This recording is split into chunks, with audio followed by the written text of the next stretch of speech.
नमस्कार दोस्तों। आज मैं आप लोगों को विंडोज़ 7 कैसे इंस्टॉल करना है विंडोज़ एक्सपी के सिस्टम में, मैं वो बताने की कोशिश करूँगा।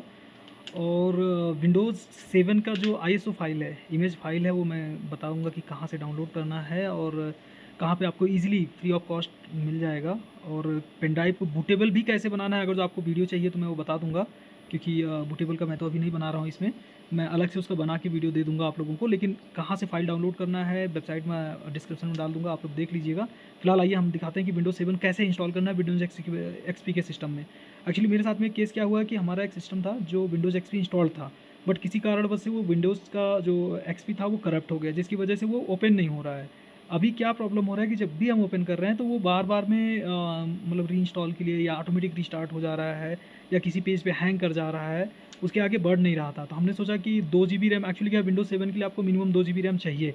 2 जीबी रैम चाहिए और इंटरनल आपको 20 GB, 16 GB, 50 GB, actually minimum तो आपके 150 जीबी के आसपास तो हार्ड डिस्क रहता ही है।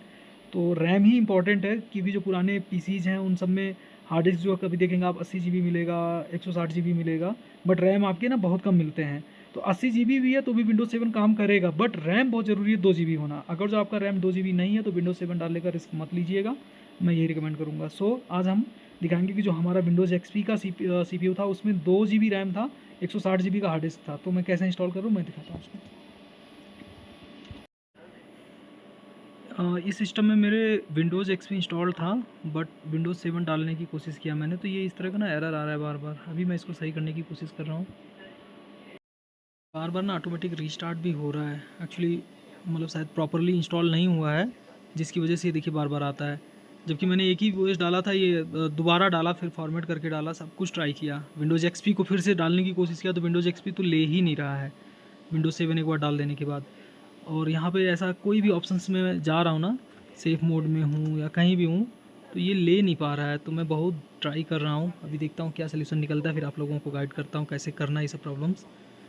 कंडीशन ये था कि इसमें विंडोज़ एक्सपी पड़ा हुआ था जिसका ओएस करप्ट हो गया, तो फिर मैंने सोचा कि इसमें विंडोज़ 7 डाल देते हैं। विंडोज़ 7 डाला मैं, तो ये बार बार ना कभी ब्लू स्क्रीन आता है, कभी ये ब्लैक स्क्रीन, ये इस तरह से आता था। इसमें रिपेयर का ऑप्शन नहीं आ रहा है, ध्यान दीजिएगा।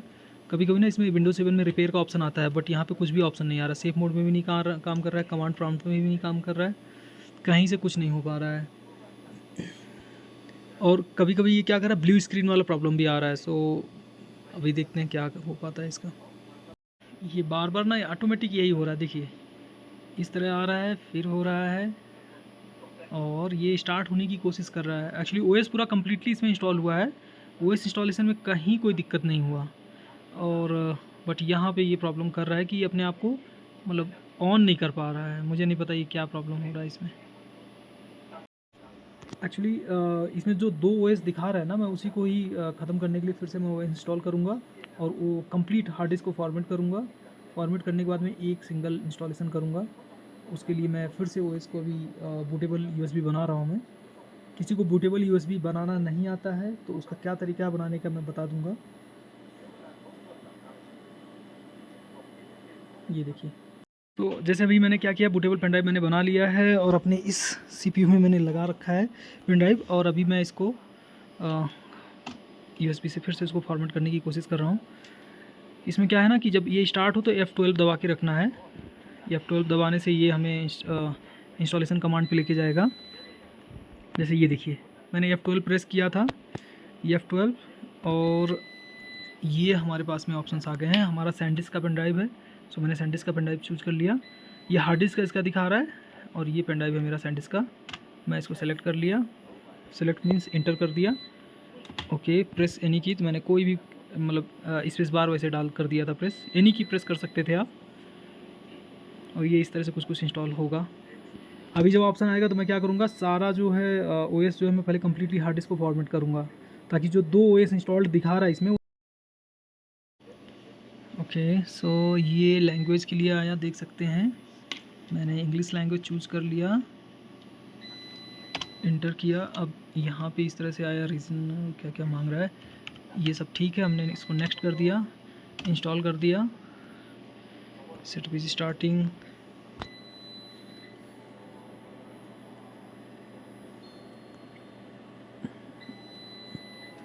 और अभी इनके कुछ कुछ T&Cs हैं वो एक्सेप्ट करने के लिए बोलेंगे भाई साहब, तो हम उसको एक्सेप्ट कर लेंगे। ये लाइसेंस टर्म्स।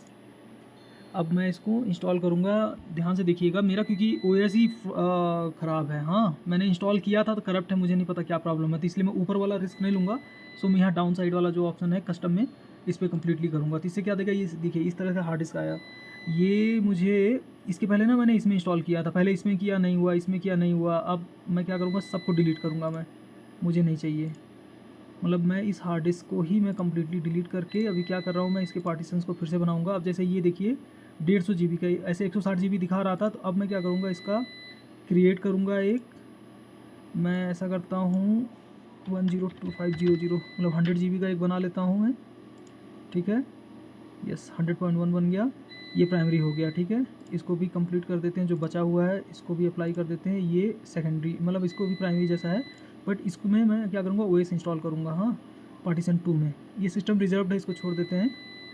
अभी इसको फॉर्मेट भी कर देते हैं, मुझे नहीं पता क्या क्या करेगा, क्या क्या प्रॉब्लम करेगा, तो इसलिए मैं फॉर्मेट भी करूँगा। दूसरे वाले को भी कंप्लीट फॉर्मेट करूँगा ताकि कोई भी तरह का डाउट ना रह जाए मन में। अब मैं क्या करूँगा, ऊपर वाले में यानी 100 GB में, क्योंकि डेस्कटॉप को यूज़ करना है इसलिए मैं उसको बड़ा रखा मैंने। नेक्स्ट करते हैं और ये इस तरह से इंस्टॉल होने लगा, ठीक है। ये getting files ready for installation, इसी में ना थोड़ा टाइम लेता है, ये मान के चलिए 20-25 मिनट जैसा लेगा या आधे घंटे जैसा।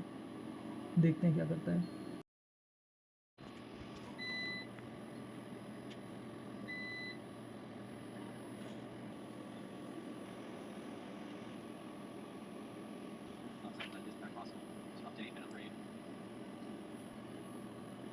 तो फाइनली ये 92% पे हो गए हैं भाई साहब।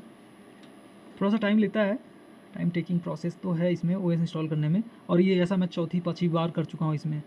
मैंने दिखाया अभी कम्प्लीटली मैंने क्या किया, हार्ड डिस्क को फॉर्मेट कर दिया आप लोगों के सामने ही। क्यों? क्योंकि क्या हो रहा था, उसमें 2 बार विंडोज़ 7 दिखा रहा था, जबकि मैंने एक ही बार इंस्टॉल किया था। इस पहले वाले को भी फॉर्मेट किया था, मुझे नहीं पता ये हार्ड डिस्क का प्रॉब्लम है कि क्या है। और अभी देखिए रिस्टार्ट भी करेगा, इंस्टॉलिंग फीचर्स, इंस्टॉलिंग। थोड़ा सा टाइम टेकिंग तो है ये, देखिए। ओके, सो ये देखिए फिनिश करने के बाद में ये जस्ट अब रिस्टार्ट कर रहा है सीपीयू। और रिस्टार्ट करने के बाद में देखते हैं क्या क्या ऑप्शंस आता है। ये मैनुअली भी रिस्टार्ट करने का ऑप्शन आ रहा था, रिस्टार्ट नाउ।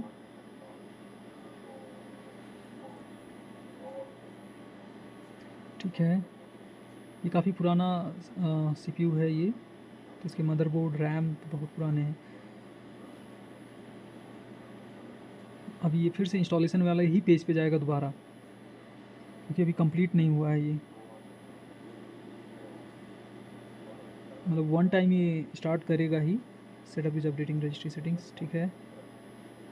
ऐसा विंडोज़ एक्सपी भी जब आप इंस्टॉल करते हैं ना, तो वो भी 1 या 2 बार वो भी रिस्टार्ट करता है, ऑटोमेटिक रिस्टार्ट करता है, आपको करने की ज़रूरत नहीं है। तो ये इसका भी सेम प्रोसेस है, एक बार ये रिस्टार्ट करता है सेल्फ।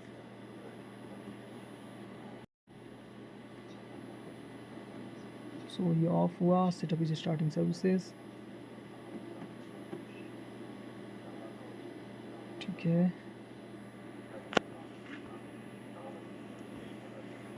ये हमारा सीपीयू एक्चुअली फॉल्टी था, मैं कल से ही लगा हूँ, अभी कर नहीं पाया। तो अभी देखिए ये कंप्लीटिंग इंस्टॉलेशन कर रहा है, मुझे नहीं पता ये कंप्लीट कर पाएगा कि नहीं, क्योंकि ऐसा ये चौथी पाँचवीं बार है मेरे सामने। तो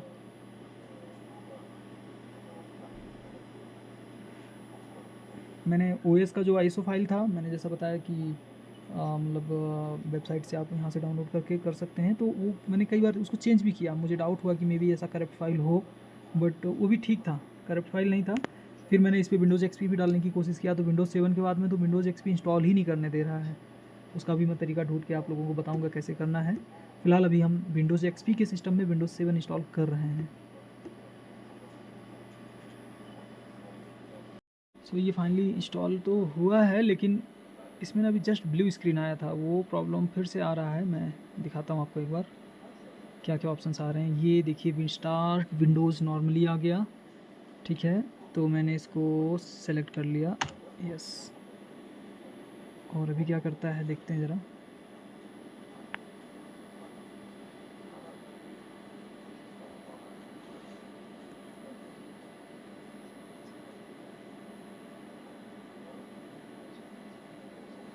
विंडोज़ 7 इसमें कम्प्लीटली इंस्टॉल हुआ है। इंस्टॉल होने के बाद में जस्ट बाद में ब्लू स्क्रीन आया और वो फिर से बेस्ट नॉर्मल मोड में कह रहा है स्टार्ट करने के लिए, सेफ मोड में, ये वाला स्क्रीन। सो ये बार बार हो रहा है। अब मुझे पता नहीं, समझ में नहीं आ रहा है कि इसका जो मदरबोर्ड है ये सपोर्ट नहीं कर पा रहा है कि क्या है। एनीवे तो इसको बूट मेन्यू में हम जाते हैं फिर से। यहाँ से ना आप देख सकते हैं यहाँ पेन ड्राइव दिखा रहा है बूट मेन्यू में, F12 पे ही ज़्यादातर सिस्टम में आता है। और इसमें हम जाएंगे, इंटर करेंगे, सेटअप में जाएंगे, ASCII, हाँ ठीक।